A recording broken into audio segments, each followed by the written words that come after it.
Hello बच्चों, चलिए प्रश्न को देखते हैं। प्रश्न है 1 ग्राम गैस की माध्य गतिज ऊर्जा यदि 27 डिग्री सेल्सियस पर ई जूल हो तो 627 डिग्री सेल्सियस पर होगी।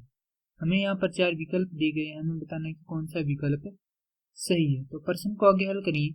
उससे पहले जो प्रश्न की मुख्य अवधारणा है उस पर विचार करते हैं। तो इस प्रश्न के लिए जो मुख्य अवधारणा है वह हो जाएगी माध्य गतिज ऊर्जा का सूत्र। अर्थात हम यहाँ पर यह देखेंगे कि माध्य गतिज ऊर्जा किसके बराबर होती है। तो माध्य गतिज ऊर्जा को हम दर्शाते हैं ई द्वारा। तो ई बराबर होता है 1/2 mv/ms का वर्ग, और ये बराबर होता है किसके 3/2 kT के, जहाँ k क्या है बोल्ट्जमान नियतांक है, T परमताप है। और यहाँ पर हम देखें तो यहाँ पर m है आणविक द्रव्यमान। अब यहाँ से इसको हल करेंगे तो जैसा कि हमें यहाँ पर दिया गया है कि 1 ग्राम अणु गैस की माध्य गतिज ऊर्जा यदि 27 डिग्री सेल्सियस पर ई जूल हो तो यहाँ पर हमें तापमान का मान दिया गया है T1 बराबर 27 डिग्री सेल्सियस। यदि इसको केल्विन में बदलते हैं तो हमारे पास यहाँ पर आएगा T1 बराबर 27 योग में 273, तो ये हो जाएगा 300 केल्विन। अब T2 का मान दिया गया हमें 627 डिग्री सेल्सियस।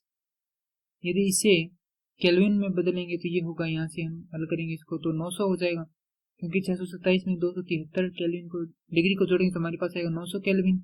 अब जैसा कि हम जानते हैं E बराबर होता है 3/2 kT के, और ये जो इतना भाग है क्या नियत है, तो यहाँ से हम लिख सकते हैं कि E समानुपाती है किसके T के।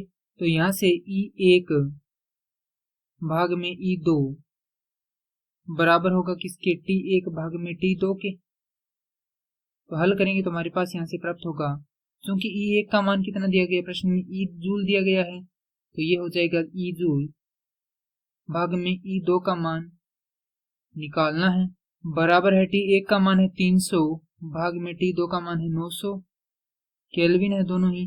तो ये आपस में कट जाएंगे कितनी बार 3 बार, तो यहाँ से E2 बराबर हो जाएगा 3E,